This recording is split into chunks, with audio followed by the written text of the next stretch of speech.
South India shopping మాల్లో block buster ఆషాఢం #1 kilo sale.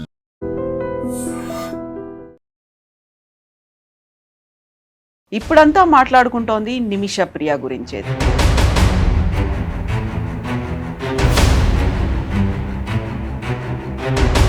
ఉరి శిక్ష ఎందుకు ఖరారు చేశారు, ఎందుకని అది పోస్ట్పోన్ అయింది? మన కేరళ నుంచి వెళ్ళినటువంటి ఒక అమ్మాయి, ఒక మదర్, తన గురించి అయితే మాట్లాడుకుంటున్నారు. నిమిష ప్రియ డెత్ సెంటెన్స్ ఇచ్చి ఆల్మోస్ట్ ఐ థింక్ బహుశా 2 సంవత్సరాలు అవుతుంది. నిమిష ప్రియ కేసు ఏం జరిగిందంటే, ఆమె అక్కడ నర్స్గా వెళ్ళి పనిచేస్తున్నప్పుడు వాళ్ళ హస్బెండ్ కూడా ఉన్నారు ఆ టైంలో. వీళ్ళు ఏంది ఇండియా నుంచి మోస్ట్ ఇల్లీగల్గా వెళ్తారు. ఇదే ప్రాబ్లం అన్నమాట.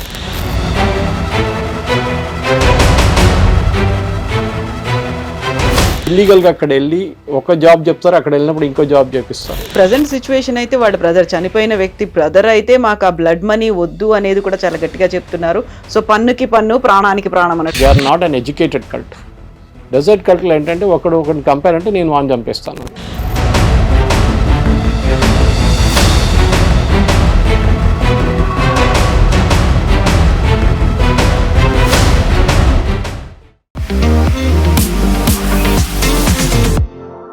నమస్తే, నేను Kavitha. Welcome to I dream news and నిజాలు. ఇప్పుడంతా మాట్లాడుకుంటోంది నిమిష ప్రియ గురించే. తనకి యాక్చువల్గా ఉరి శిక్ష ఎందుకు ఖరారు చేశారు, ఎందుకని అది పోస్ట్పోన్ అయింది, పోస్ట్పోన్ అవడం వెనకాల మీడియేషన్ చేసింది ఎవరు, యాక్చువల్గా యెమెన్లో ఉన్నటువంటి పరిస్థితులు ఏంటి, డిప్లొమాటిక్ కండిషన్స్ ఏంటి, ఎలా దీన్నంతా చూడాల్సినటువంటి అవసరం ఉంది, నెక్స్ట్ ఏం జరగబోతోంది. మనతో పాటుగా ఉన్నారు సురేష్ కొచ్చాతిల్ గారు. సార్ నమస్తే. నిమిష ప్రియ, సో మనకి యాక్చువల్గా యెమెన్ గురించి తెలియకపోయినా, ఇస్లామిక్ కంట్రీస్ గురించి తెలియకపోయినా, మన కేరళ నుంచి వెళ్ళినటువంటి ఒక అమ్మాయి, ఒక మదర్, తన గురించి అయితే మాట్లాడుకుంటున్నారు. మానవతా దృక్పథంతో తన్ని ఉరిశిక్ష కాకుండా చూడండి అనేటువంటి ఒక మాట.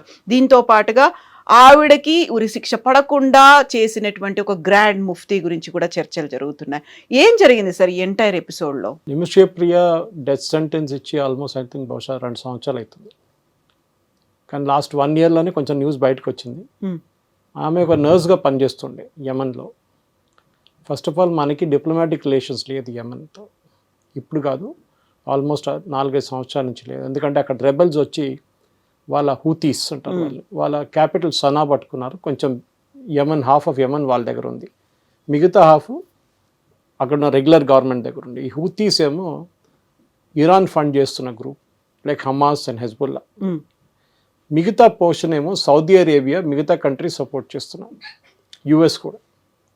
ఇప్పుడు ఈ జరిగిన గొడవలో బేసిక్లీ మనం ఏం చూస్తున్నాడు, మనకి ఇంటర్ఫియర్ చేయడానికి అక్కడ ఎవరు లేరు.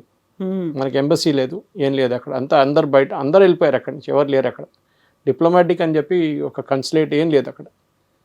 నిమిష ప్రియ కేసు ఏం జరిగిందంటే, ఆమె అక్కడ నర్స్గా వెళ్ళి పనిచేస్తున్నప్పుడు వాళ్ళ హస్బెండ్ కూడా ఉన్నారు ఆ టైంలో. వీళ్ళు ఏంది ఇండియా నుంచి మోస్ట్ ఇల్లీగల్గా వెళ్తారు. ఇదే ప్రాబ్లం అన్నమాట. ఇల్లీగల్గా అక్కడ వెళ్ళి ఒక జాబ్ చెప్తారు, అక్కడ వెళ్ళినప్పుడు ఇంకో జాబ్ చేపిస్తారు. వీళ్ళకి తెలిసి కూడా అక్కడ వెళ్తారు, ఎందుకంటే డెస్పరేట్గా వెళ్తారు.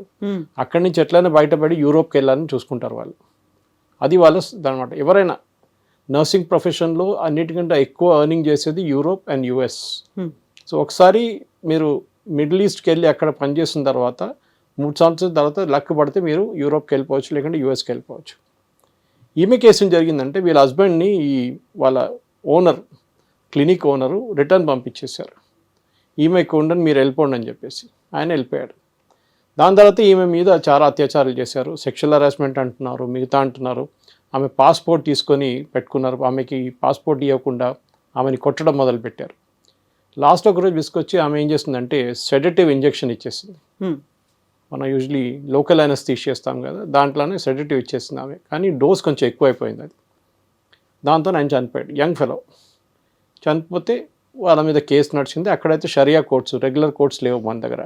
గల్ఫ్లో మొత్తం అంతే. అది సౌదీ ఉండొచ్చు, మీరు యుఏఈ ఉండొచ్చు, ఖతార్ ఉండొచ్చు, బహ్రెయిన్ ఉండొచ్చు, ఎక్కడైనా కానివ్వండి, అక్కడ షరియా కోర్ట్సే నడుస్తుంది. అక్కడ జ్యుడిషియల్ కోర్ట్స్ లేదు అక్కడ. మనలాగా ప్రాసిక్యూటరు, డిఫెండెంటు, ఈ చెప్పినట్లు పోలీస్ ఇన్వెస్టిగేషన్ రిపోర్ట్స్ ఇదేమి ఉండదు, వాదనలు ఇవన్నీ ఏం లేదు. స్ట్రేట్ అవే జరిగింది అయిపోయింది, కథం. వారం లోపల డిసిషన్ వచ్చేస్తుంది. మన దగ్గర సంవత్సరాలు పడుతుంది. సో ఈమెకి ఉరిశిక్ష చేయాలని చెప్పి వీళ్ళు డిసైడ్ చేశారు. సో ఒక ముస్లిం కంట్రీస్లో 50 ముస్లిం కంట్రీస్ షరియా ఫాలో చేస్తారు, పార్ట్లీ ఆర్ హోల్లీ. వాళ్ళ దాంట్లో ఏంటంటే ఒకరినొక చెప్పిన తర్వాత ఆ ఫ్యామిలీకి మీరు బ్లడ్ మనీ ఇస్తారు. బ్లడ్ మనీ అంటే వాళ్ళకి మీరు చేసే తప్పుకి మీరు ఒక డబ్బు ఇస్తున్నారు వాళ్ళకి. అది చాలా పెద్ద అమౌంట్ ఉంటుంది. ఫైనాన్షియల్గా వాళ్ళు స్ట్రాంగ్ ఉన్నా కానీ ఈ డబ్బులు తీసుకుంటారు. ఎందుకంటే ఇచ్చే మనిషి అంత కష్టపడి అంత అసలు డబ్బులు లేకుండా పోవాలని చెప్పి చేస్తారు వాళ్ళు అట్లా. సో దీనికన్నా ముందు కూడా ఇంకో కేసు కేరళ నుంచి ఒక gentlemen, I think it was UAE అనుకుంటాను, ఇట్లా ఉరిశిక్ష పడితే కేరళ నుంచి క్రౌడ్ సోర్సింగ్ చేసి క్రౌడ్ ఫండింగ్ చేసి ఆయన్ని బయటకు తీసుకొచ్చారు. కానీ ఇట్లా చాలా కేసెస్ ఉన్నాయి గల్ఫ్లో. మనం వింటున్నది ఇంతే. ఎందుకంటే ఇది ఒకటి కేరళ నుంచి, సెకండ్ ఆమెకి జరిగిన ఒక ఆమె మహిళ అని చెప్పి ఇంకోటి.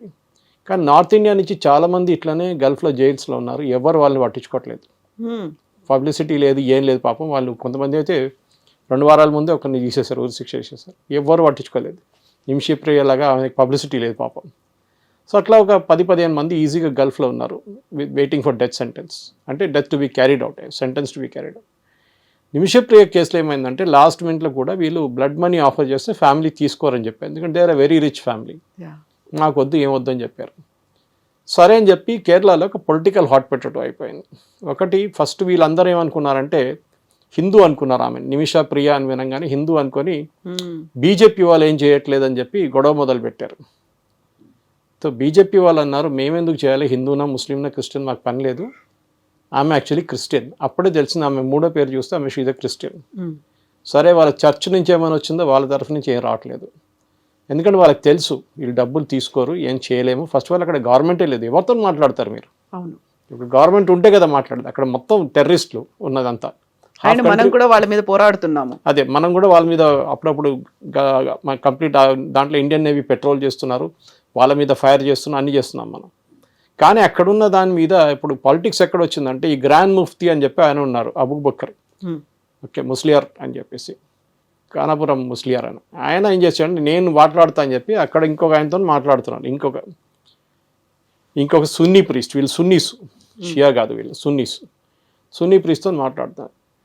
గవర్నమెంట్ ఆఫ్ ఇండియా ఏమన్నారంటే ఫస్ట్ ఆఫ్ ఆల్ వీళ్ళకి లోకల్ స్టాండ్ లేదు. అక్కడ ఈ చెప్పిన మనిషి అసలు ఫ్యామిలీనే కలవలేదు.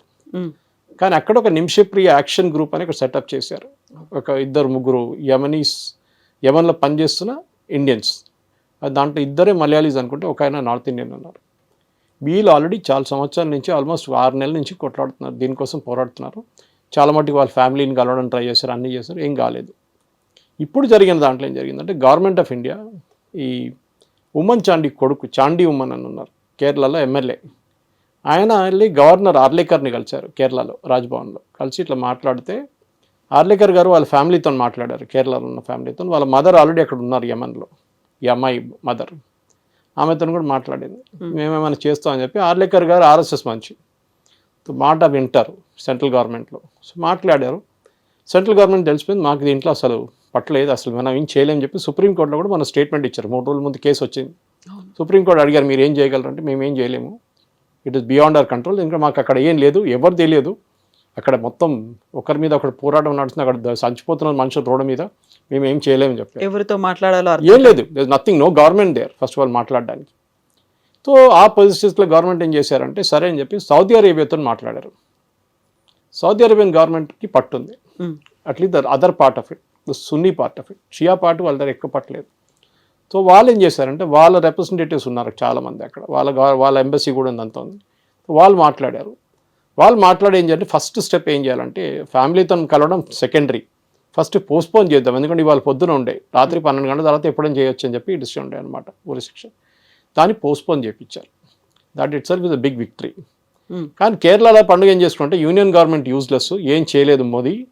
అక్కడ నెరేటివ్ అంతే, ఎందుకంటే కేరళలో ఉన్న మీడియా 99% కమ్యూనిస్ట్ మీడియా, కమ్యూనిస్ట్ లేకుంటే జిహాదీలు. ఒఫిషియలీ ఏదో మనం అనుకుంటాం, మన communist party of India Marxist official channel ఉంది కైరళి, కాంగ్రెస్కి ఒఫిషియల్ ఛానల్ ఉంది జై హింద్, అందరికి ఒక్కొక్క ఛానల్ ఉంది. ముస్లిం లీగ్, అది కూడా Jamaat e Islami which is the hard core Muslim organisation, వాళ్ళకి మీడియా వన్. ఆ ఛానల్ని 1 వారం బంద్ చేశారు గవర్నమెంట్ ఆఫ్ ఇండియా ముందు, ఎందుకంటే ఐఎస్ఐ ఫండ్ చేస్తుంది వాళ్ళని చెప్పేసి ఒక సీక్రెట్ రిపోర్ట్ రా నుంచి వచ్చినట్టు ప్రజెంట్ చేస్తే కేరళ హైకోర్టు వాళ్ళని బ్యాన్ చేశారు, కానీ సుప్రీంకోర్టు వాళ్ళని రిలీజ్ చేసేసారు.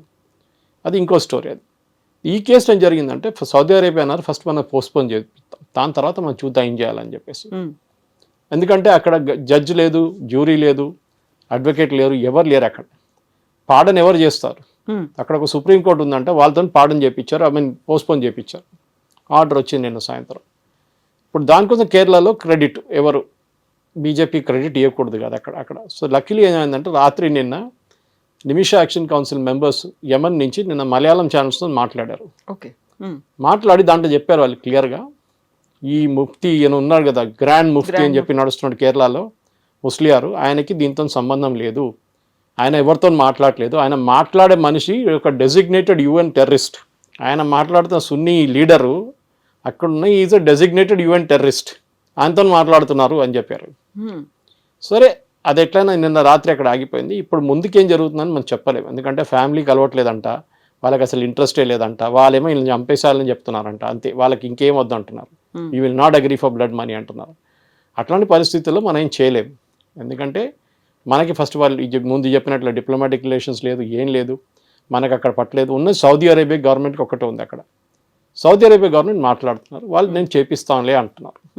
సో మోదీ గారు డైరెక్ట్ జయశంకర్ గారు మాట్లాడారు, సౌదీ గవర్నమెంట్ అక్కడ ఉన్న గవర్నమెంట్తో, అది మన సనా అవతల వైపు ఉన్న గవర్నమెంట్, ఒఫీషియల్ గవర్నమెంట్తో మాట్లాడారు. ఎందుకంటే యమన్ది హాఫ్ టెర్రరిస్ట్ చేతిలో ఉంది, హాఫ్ ఏమో సివిలియన్ గవర్నమెంట్ దగ్గర ఉంది. ఇప్పటికీ అది అక్కడ ఆగి ఉందన్నమాట. సో ఈ కేసు ఒక ఐసోలేషన్ చూడకుండా మన దగ్గర నుంచి కూడా చాలామంది ఇప్పుడు బంద్ అయింది అనుకోండి, అది మహిళల్ని ఇక్కడ తీసుకెళ్ళి అక్కడ సెక్స్ ట్రాఫికింగ్ చేయడం కానీ మిగతా యాక్టివిటీస్ చేయడం చాలా నడుస్తుండే ముందు. ఇప్పుడు అదే అంటే ఇప్పుడైతే అన్అకంపెనీడ్ ఉమెన్ని పంపించట్లేదు, ఇమిగ్రేషన్లో ఆపేస్తున్నారు ఇక్కడ హైదరాబాద్ కానీ ఎయిర్పోర్ట్లో కానీ. అది కూడా కాకుండా ఎవరికి ఎక్కడ వెళ్తున్నారు, ఏం వెళ్తున్నారు అని చెప్పి చాలా మటుకు క్వశ్చన్ చేస్తారు. వీసా రూల్స్ టైటన్ చేశారు. కానీ నర్సింగ్ లాంటి ప్రొఫెషన్స్లో ఆ ప్రాబ్లం లేదు, ఎందుకంటే దే ఆర్ క్వాలిఫైడ్ ప్రొఫెషనల్స్. నర్స్లో అక్కడ గల్ఫ్లో చాలా డిమాండ్ ఉంది, ఎస్పెషలీ అక్కడ ఇస్లామిక్ స్టేట్స్లో మహిళని టచ్ చేయాలని చెప్పి రూల్ ఉంది. సో మహిళలు కావాల్సిన చాలా డిమాండ్ ఉంది వాళ్ళకి అక్కడ. అది కాకుండా నేను చెప్పినట్లు దీనికన్నా ముందు వాళ్ళకి ఒక స్టెప్పింగ్ స్టోన్ లాగా గల్ఫ్కి వెళ్ళి అక్కడి నుంచి యూరోప్ కానీ యూఎస్కి వెళ్ళిపోవడానికి ట్రై చేస్తారు అనమాట. సో వాళ్ళని కాపాడుకోవాలంటే ఇది ఫస్ట్ కేసు కాదు, దీనికన్నా ముందు కూడా చాలా కేసులు నడుస్తున్నాయి. ఇట్లా పాస్పోర్ట్ గుంజుకుంటారు ఫస్ట్. మనం అట్లాంటి పరిస్థితులు ఎందుకు వెళ్తున్నాం అక్కడికి? మీకు తెలుసు వీళ్ళు అక్కడ ఉండనియరు, పాస్పోర్ట్ గుంజుకుంటారు. These are all lower level jobs అన్నమాట. మీరు హయ్యర్ లెవెల్ జాబ్స్కి ఇప్పుడు కూడా భారతదేశంలో చాలా మందికి రెస్పెక్ట్ ఇస్తారు అక్కడ. దానికి ప్రాపర్ ఛానల్ అనేది ఉంటుంది వాళ్ళకి అక్కడ. వాళ్ళకి ఏంటంటే వాళ్ళకి సపోజ్ చార్టెడ్ అకౌంటెంట్స్ కానివ్వండి, బ్యాంక్ ఆఫీషియల్స్ కానివ్వండి, ఆయిల్ రిగ్ వర్కర్స్, వీళ్ళందరూ రెస్పెక్ట్ ఇస్తారు. ఈ హౌస్ మేడ్స్గా వెళ్తున్న ఫిలిపీన్స్ నుంచి చాలా మంది వెళ్తారు. దే ఆర్ హారర్ స్టోరీస్ ఇంకా ఉన్నాయి, వాళ్ళది ఇంకా అలగ్ లెవెల్లో ఉంటుంది వాళ్ళ స్టోరీలు. ఫిలిపీన్స్ నుంచి, థాయిలాండ్ నుంచి చాలా మంది హోమ్ వర్కర్స్గా వెళ్తారు అక్కడ, ఇంట్లో పని చేయడానికి, పని మనిషిలాగా. కానీ వాళ్ళని కూడా చాలా మిస్ట్రీట్ చేస్తారు. నిమిషప్రియ కేసులో ఆమె నేను చెప్పినట్లు పాస్పోర్ట్ గుంజుకున్నారు, ఆమెను కొట్టడం మొదలుపెట్టారు, ఆమె తిండి లేకుండా పెట్టారు చాలా రోజులు. ఇదంతా చేసినప్పుడు ఆమెకు విసుకొచ్చేసి last she gave an injection. ఆమె అనుకుని కొంచెంసేపు నిద్రపోతాడులే, అప్పుడు దాకా పాస్పోర్ట్ తీసుకొని ఇండియన్ ఎంబసీకి వెళ్ళిపోదాం అనుకుంది ఆమె. కానీ జరిగింది ఇట్లా. సో ఏం చేయలేము ఇప్పుడు. We'll have to wait status quo. Maybe ఇవాళ రాత్రి లేకుంటే రేపు సౌదీ అరేబియన్ గవర్నమెంట్ మాట్లాడిన తర్వాతనే దీంట్లో ఈ ప్రాబ్లం ఎక్కడ వస్తుందంటే వీళ్ళు క్రెడిట్ తీసుకోవడానికి చాలామంది ప్లేయర్లు దిగారు. అది ప్రాబ్లం అవుతుంది. ఎందుకంటే మోదీ గారికి సక్సెస్ రాకూడదు. నిమిషప్రియ చనిపోయింది కానీ మోదీ గారికి క్రెడిట్ రాకూడదు. ఆమె బతికి బయటపడితే మోదీ గారికి క్రెడిట్ వస్తుంది, అది రాకూడదు అని చెప్పి కేరళలో పెద్ద పాలిటిక్స్ నడుస్తుంది. This is the status. So ఇప్పుడు ప్రజెంట్ సిచ్యువేషన్ అయితే వాళ్ళ బ్రదర్, చనిపోయిన వ్యక్తి బ్రదర్ అయితే మాకు ఆ బ్లడ్ మనీ వద్దు అనేది కూడా చాలా గట్టిగా చెప్తున్నారు. సో పన్నుకి పన్ను, ప్రాణానికి ప్రాణం అన్నట్టు తన ప్రాణం అంటారు అక్కడ. యా అంతే, వాళ్ళకి అంతే ఫిలాసఫీ. ఎందుకంటే వాళ్ళు డెజర్ట్ కల్ట్, వాళ్ళు they are not an educated cult. Desert కల్ట్లో ఏంటంటే ఒకరిని కంపేర్ అంటే నేను వాడిని చంపేస్తాను. మన దగ్గర కూడా ఫ్యాక్షన్లు ఉంటాయి చూడండి, రాయలసీమ వైపు అంతా ఉంటుంది. ఇదే ఫిలాసఫీ అనమాట. వాడు నన్ను చెప్తే నేను వాడిని చంపేస్తానని. కానీ ఈ మన ఒక యూఎస్లో కానీ యూరోప్లో చూసే ఆ లెవెల్ ఆఫ్ ఈవెన్ ఇండియాలో ఉన్న జ్యుడిషియల్ ఒక అకౌంటబిలిటీ అనేది అక్కడ లేదు. డెజర్ట్ కల్ట్ వాళ్ళు. దానికోసం ఎక్కడికంటే క్రాసింగ్లో తీసుకెళ్ళి వాళ్ళు ఊరేసేస్తారు, తల కోసేస్తారు, చేయి కట్ చేసేస్తారు, కాళ్ళు కట్ చేసేస్తారు, అన్నీ చేస్తారు. సో మన ఇక్కడ హ్యూమన్ రైట్స్ గురించి మాట్లాడుకున్న మన దగ్గర ఉన్న మనుషులు ఒకసారి అక్కడ వెళ్ళి కూడా మాట్లాడాలి. అప్పుడు వాళ్ళకి తెలుస్తుంది అక్కడ పరిస్థితి ఏముంటుందో అని. వాళ్ళు కూడా అదే జైలు వెళ్ళి పడతారు వాళ్ళు అప్పుడు. సో 50+ ఇస్లామిక్ కంట్రీస్లో ఇలాంటి సిచ్యువేషన్ ఉందా సార్, లేకపోతే ఓన్లీ మిడిల్ ఈస్ట్లోనే కనిపిస్తుంది అంటారా? అన్ని కంట్రీస్లో షరియా స్ట్రిక్ట్గా ఫాలో చేయరు. అంటే వాళ్ళకి ఇప్పుడు సౌదీ అరేబియా తీసుకోండి, చాలా మటుకు మోడర్నైజ్ చేశారు మహమ్మద్ బిన్ సల్మాన్. MBS వచ్చిన తర్వాత ఈ wants to make Saudi Arabia Europe of by 2030 అని చెప్తున్నారు. పబ్స్ ఓపెన్ చేశారు, మహిళలకి ఓటింగ్ రైట్స్ ఇచ్చారు, డ్రైవింగ్ లైసెన్స్ ఇచ్చేశారు. అక్కడ మొన్న స్విమ్ సూట్ కాంపిటీషన్ నడిచింది, పబ్బులు ఓపెన్ చేశారు. So he's making it. ఎందుకంటే ఆయిల్ అనేది ఇంకొక 20 సంవత్సరాలు ఉంటుంది అంతే, దాని తర్వాత ఏమి ఉండదు. ఈ ఉన్న డబ్బులంతా వాళ్ళు స్మార్ట్గా ఇన్వెస్ట్ చేస్తున్నారు. ముందు రియల్ ఎస్టేట్లో ఇన్వెస్ట్ చేశారు చాలా మటుకు. గల్ఫ్లో పెద్ద పెద్ద అపార్ట్మెంట్లు కట్టారు, పెద్ద పెద్ద ఇల్లు కట్టారు. మనం చూసే జుమ్రా లాంటి ఐలాండ్ కట్టారు సీ మీద. కానీ ఏం జరిగింది, దాంట్లో ఏం అసలు వాల్యూ అడిషన్ ఏం లేకుండా పోయింది అంతే. కొంతమంది కొన్నారు అంతే, అక్కడ ఉండిపోయింది అది. వాళ్ళకి ఏం తెలిసింది, నెక్స్ట్ జనరేషన్కి వెళ్ళాలంటే అక్కడ టెక్నాలజీతో ఇన్వెస్ట్ చేయాలి. సో వాళ్ళు IT పార్కులు కానివ్వండి, బయోటెక్ పార్క్స్ కానీ అదంతా అక్కడ ఓపెన్ చేస్తున్నారు వాళ్ళు. దాంతో ఏమవుతుందంటే వాళ్ళు నెక్స్ట్ జనరేషన్కి అట్లీస్ట్ ఈ డబ్బులతోనైనా బతకొచ్చు మనం చెప్పేసి చేస్తున్నారు అనమాట. వాళ్ళు చాలా మటుకు బయట కూడా ఇన్వెస్ట్ చేశారనుకోండి. బయట ఉన్న సూపర్ మార్కెట్స్ చాలా హ్యారెడ్స్ అన్నీ వాళ్ళు కొనుక్కున్నారు, ఎప్పుడో కొనుక్కున్నారు ఇదంతా. So investment they have done. But modernisation కోసం మీరు అడిగిన ప్రశ్నకి 50లో బహుశా 10 స్టేట్స్ చాలా స్ట్రిక్ట్గా ఫాలో చేస్తుంది. మిగతా 40 మెచ్యూర్గా వాళ్ళు డిప్లొమాటిక్లీ అవాయిడ్ చేస్తారనమాట. కానీ బ్లడ్ మనీ అనే కాన్సెప్ట్ షరియా నుంచి వస్తుంది, అది మనం ఏం చేయలేము. అది వాళ్ళు మన దగ్గర అట్లేం లేదు కదా. మన we have the second largest Muslim population in the world. ఆలోచించండి. కానీ we are not a part of Islamic bloc. OICలో కూడా మనకు మెంబర్షిప్ లేదు. So second largest Muslim population పెట్టుకుంటే మనం ఫాలో చేయట్లేదు. వీ ఫాలో సర్టన్ రూల్స్ అంతే. షరియా తీసుకొచ్చి ఇక్కడ తలాక్ అని చెప్పారు, దాన్ని మోదీ గారు కొట్టిపడేశారు. దానికి వ్యతిరేకంగా చాలా ప్రొటెస్ట్ నడిచింది. మా పర్సనల్ లాగా ఉండాలని చెప్పారు. సరే మరి చేయి కోయడం, తల కోయడం కూడా పర్సనల్ లా పెట్టుకుందాం, మనం క్రిమినల్ లా కూడా పెట్టుకుందాం, అప్పుడు వద్దు అంటారు వాళ్ళు. లాంగ్ స్టోరీ షార్ట్, అక్కడున్న పరిస్థితుల్లో, ఇప్పుడున్న పరిస్థితుల్లో గల్ఫ్లో చాలా మటుకు మార్పులు వస్తున్నాయి. UAE తీసుకోండి, UAE is basically trading town. వాళ్ళ దగ్గర ఆయిల్ లేదు, ట్రేడింగ్ టౌన్. అక్కడ మెటీరియల్ వస్తుంది, బంగారం వస్తుంది, బంగారం వెళ్తుంది, మీకు ఆయిల్ వస్తుంది, ఆయిల్ ట్రేడ్ చేస్తారు, మిగతా అన్ని సరుకులు వస్తుంది, అన్ని పెద్ద షాపింగ్ మాల్స్, ఒక హాలిడే స్పాట్ లాగా మారిపోయింది UAE. సో వాళ్ళ బిజినెస్ వాళ్ళు చేసుకుంటారు. Saudi Arabia at the same time MBSకి డైరెక్ట్గా కంప్లీట్ ఓవర్ నైట్ చేంజ్ చేసుకురాలేకపోతారు. ఎందుకంటే అక్కడ they are the custodians of 2 holiest sites, Mecca and Medina. So naturally కొంచెం మెయింటైన్ చేయాల్సి వస్తుంది అది. కానీ అప్పుడు కూడా మీరు చూసుంటారు, మెక్కా మదీనాలు కూడా స్మృతి ఇరానీని అలౌ చేశారు, ఒక మహిళ. Next she's a Hindu, technical she's a Parsi. Okay, పార్సీని కూడా వాళ్ళు అలౌ చేశారు. ఇక్కడ అది పెద్ద గొడవ భారతదేశంలో, వాళ్ళకేం ప్రాబ్లం లేకుండే. ఇక్కడ కేరళలో గొడవ, ఆమెను ఎట్లా అలౌ చేశారు, ఆమె హిందూ కాదా, ఆమెని మీరు మెక్కా మదీనా లోపలికి ఎట్లా అలౌ చేస్తారు, ఓన్లీ ముస్లిమ్స్ ఆర్ అలౌడ్ అంటే చాలా మటుకు రీజన్స్ ఉన్నాయి దానికి. ఫర్ ఎగ్జాంపుల్ మెక్కా మదీనా మన అందరూ కలిసి ఓన్లీ ముస్లిమ్స్నే పంపిస్తారు వాళ్ళు, ఎస్పెషల్లీ మెక్కాలో. కానీ ఒక 10 సంవత్సరాల ముందు పెద్ద కొన్ని ట్రాజడీస్ జరిగింది అక్కడ, స్టాంపీడ్, ఎస్పెషల్లీ ఇరాన్ నుంచి వచ్చిన పిలిగ్రిమ్స్తో చాలామంది చనిపోయారు. సో వాళ్ళకి ఇప్పుడు ఏం చేయాలని తెలియకుండా వాళ్ళు చాలామంది ఇంజనీర్స్ పిలిపించారు ఆల్ ఓవర్ ద వరల్డ్. ఎందుకంటే శబరిమల లాగా అనమాట, ఆ ఒక నెల లోపలే ఉంటుంది రష్ అంతా, క్రౌడ్. తిరుమల లాగా, Tirumala all through the year ఉంటుంది, సిస్టమ్ ఉంటుంది ఒకటి. సో ఏం చేయాలని చెప్పి వాళ్ళకు ఒక ప్రాబ్లం వచ్చినప్పుడు వాళ్ళు ఎవరిని పిలిపిద్దాం అంటే ఈ శ్రీధర్ని పిలిపిద్దాం అన్నారు, మన మెట్రో మ్యాన్. సో అక్కడున్న గ్రాండ్ ముఫ్తీ స్పెషల్ పర్మిషన్ ఇవ్వాల్సి వచ్చింది, ఈ శ్రీధరన్ గారు Hindu can be allowed in to Mecca and Medina. తర్వాత ఆయన చాలా మటు రికమెండేషన్స్ ఇచ్చారు, ఫ్లైఓవర్లు కట్టమన్నారు, అండర్ పాస్ కట్టమన్నారు, మొత్తం అన్ని వాళ్ళు ఇంప్లిమెంట్ చేశారు. Now there is no jam. కానీ వాళ్ళు క్రౌడ్ కూడా కంట్రోల్ చేస్తున్నారు, నంబర్ ఆఫ్ వీసాస్ ఇష్యూ చేసి హజ్కున్న వీసాలు తగ్గించారు చాలా మటు.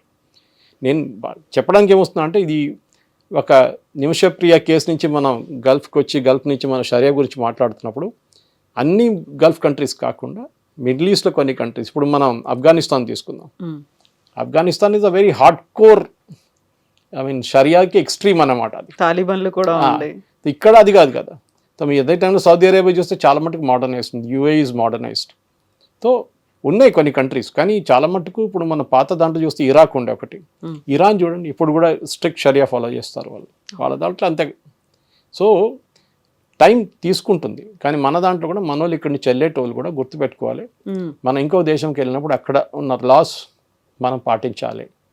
అక్కడ ఏదైనా మనతో తప్పు అయితే అక్కడ ఉన్న నియమాలు నడుస్తుంది. మన గవర్నమెంట్ దగ్గర వచ్చి ఏడ్చి ఏం ఫైదా లేదు, ఎందుకంటే మన గవర్నమెంట్ ఎంత చేయగలరు. You have made a mistake, you did a crime, దాంట్లో డౌట్ లేదు. ఆమె బహుశా భారతదేశంలో ఉంటే కూడా ఆమెకి అదే శిక్ష పడుతుండే ఎక్కడ కూడా, ఉరి శిక్ష కాకుండా అట్లీస్ట్ లైఫ్ ఇంప్రిజన్మెంట్ పడుతుండే.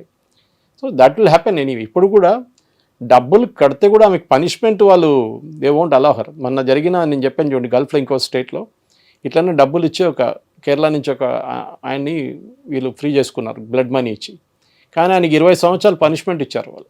దాంట్లో 19 అయిపోయింది, next year will be released. ఏదో పంపించడం కాదు ఇంటికి, హ్యాంగింగ్ ఉండదు, డెత్ బై హ్యాంగింగ్ ఉండదు, డెత్ బై ఫైరింగ్ స్క్వాడ్ ఉండదు, అది ఆపేస్తారు అంతే. మిగతా అన్ని punishment will go as usual. So maybe she'll come after our entire punishment అయిపోయిన తర్వాత నిమిష ఇండియాకి వస్తుంది అనమాట.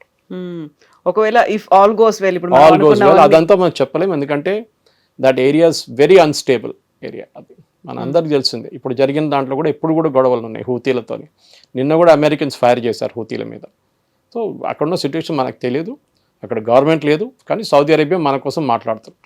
సో ఇట్లాంటి కంట్రీస్లో అక్కడ ఏదైనా క్రైసిస్ వచ్చింది, లేకుంటే ప్రజలు they are in desperate need అనుకున్నప్పుడు భారతదేశం ప్రతి ఒక్కరికి హెల్ప్ చేస్తూ వస్తుంది కదా సార్. ఒకవేళ యెమెన్కి కూడా హెల్ప్ చేయాలి అనుకుంటే అక్కడ ఉన్నటువంటి హూతీలేమో చాలా స్టబన్గా ఉన్నారు, they are not taking any help, ఇలాంటివి లేదు, వాళ్ళు అనుకున్న పనే వాళ్ళు చేస్తూ వస్తున్నారు. ఇలాంటి సిచ్యువేషన్ ఏదో వచ్చింది మనకు, కేవలం భారతదేశానికి మాత్రమే కాదు కదా, డిప్లొమాటిక్గా అన్ని కట్ ఆఫ్ అయిపోయింది, అన్ని దేశాలతో అలాంటి పరిస్థితి ఉన్నప్పుడు అక్కడ ఉన్నటువంటి ప్రజల పరిస్థితులు ఎలా ఉన్నాయి? చాలా దారుణం ఉందండి. Yemen is very bad shape, చాలా బ్యాడ్ షేప్లో. ఒకటి సరే వాళ్ళకి డబ్బులు తక్కువ లేదు, డబ్బులు ఉన్నాయి, డబ్బుల కన్నా ఎక్కువ మిసైళ్ళు ఉన్నాయి వాళ్ళ దగ్గర. సో వాళ్ళకేంటంటే ఒక ఇస్లామిక్ రూల్ అది వాళ్ళు స్థాపించారు. ఎందుకంటే ఒఫిషియలీ యెమెన్ గవర్నమెంట్ చాలా ఒక లిబరల్ గవర్నమెంట్ ఉండే ముందు, కానీ ఇరాన్కి పడదు వాళ్ళతో. ఇప్పుడు across the sea, across Gulf they are on other side Yemen ఉన్నారు, ఇటువైపు ఇరాన్ ఉన్నారు, వాళ్ళతో పడకపోతున్నారు. లాస్ట్లో యెమెన్ మీద ఇరాన్ వాళ్ళు హూతీలు దాడి చేసి వీళ్ళు సపోర్ట్ చేసిన గ్రూప్ అక్కడ వెళ్ళి టేక్ ఓవర్ చేసుకున్నారు. వాళ్ళు ఫస్ట్ టైం చేశారని టేక్ ఓవర్ చేయగానే సౌదీ అరేబియా మీద మిసైల్స్ ఫైర్ చేశారు. ఆలోచించాం, మనం ఇప్పుడు ఇజ్రాయెల్ గురించి మాట్లాడుతున్నాం, ఇజ్రాయెల్ మీద ఫైర్ చేస్తారని అందరు మర్చిపోయారు. ఈ సనా టేక్ ఓవర్ చేసిన అదే టైంలో వాళ్ళు సౌదీ అరేబియా మీద బాంబింగ్ చేశారు. కానీ సౌదీ అరేబియా వాళ్ళ పేట్రియట్ మిసైల్స్, యుఎస్ మిసైల్స్ అన్నీ పెట్టి, యుఎస్ బేస్ కూడా ఉంది అక్కడ సౌదీ అరేబియాలో, వాళ్ళు అడుకున్నారు. సో మనం పాత హిస్టరీ మర్చిపోతున్నాం. మనకు ఇండివిజువలిస్టిక్ పాయింట్కి వచ్చి ఆమె కేసులో ఏం చేయాలని ఆలోచిస్తున్నాం. ఇట్లాంటినే నేను చెప్తున్నాను, ఇట్లాంటి ఒక 10-20 కేసులు లెక్క. సనా ఒకటే కాదు, యెమెన్ ఒకటే కాదు, గల్ఫ్లో చాలా మటుకు. మీరు వాళ్ళ గురించి మాట్లాడుతున్నప్పుడు కూడా ఆలోచించండి. లాస్ట్ టైం ఈ క్రౌడ్ ఫండింగ్ చేసి ఆయన బయటకు తీసినప్పుడు కేరళలో ఆయన కోసం ఐ థింక్ ఆల్మోస్ట్ 20 కోట్లు 25 కోట్లు రైజ్ చేశారు పబ్లిక్ నుంచి. డబ్బులు ఇస్తారు పబ్లిక్, క్రౌడ్ ఫండింగ్ చేస్తే ఎస్ ఇస్తారు, కానీ మీరు ఎన్ని రోజుల దాకా చేస్తారు? డెఫినెట్గా నిమిష ప్రియ కేసులో షీఈ్ మ్యారీడ్, షీఈ్ హస్బెండ్, పిల్లలు ఉన్నారు, అన్నీ ఉన్నారు వాళ్ళ దగ్గర. సో ఆ పరిస్థితుల్లో మనం కూడా సరే హెల్ప్ చేద్దాంలే అని చెప్పి చేస్తాం అనమాట. కానీ దాన్ని పాలిటిక్స్ కన్వర్ట్ చేయడము, మోదీ గారి మీద క్యాంపెయిన్ నడిపించడం, ఇట్స్ నాట్ ఫేర్. కేరళలో అదొకటే, ఆమె చనిపోయింది కానీ మోదీ గారికి క్రెడిట్ రాకూడదు. అది ఇప్పుడు అక్కడ నడుస్తున్న ప్రజెంట్ క్యాంపెయిన్ స్టేటస్ అది. అది కూడా నిన్న రాత్రి యెమెన్ నుంచి ఆయన డైరెక్ట్ చెప్పారు, నిమిషా యాక్ట్ అండ్ కమిటీ వాళ్ళ, and is a Christian gentleman, ఆయన చెప్పారు వీళ్ళు కేరళలో ఇక్కడ న్యూస్ ఛానల్ మొత్తం అబద్ధం చెప్తున్నారు, ఈ గ్రాండ్ ముఫ్తీకి ఏ సంబంధం లేదు, ఆయన ఎవరితో మాట్లాడిన అధికారం లేదు, ఇక్కడ మేము మాట్లాడుతున్నాం, సౌదీ అరేబియా గవర్నమెంట్ మాట్లాడుతున్నారు, ministry of external affairs UAE Saudi Arabia గవర్నమెంట్తో మాట్లాడి we are trying to arrive at some solution. అదేం సొల్యూషన్ వస్తుందో నెక్స్ట్ 1 వీక్లో చూడాల్సింది. ఇప్పటికైతే ప్రెసెంట్ అయితే దాన్ని పోస్ట్పోన్ చేశారు, కంప్లీట్గా మేము ఉరి శిక్షని రద్దు చేశాము అనేటువంటి మాట అయితే లేదు అసలు. కరెక్ట్.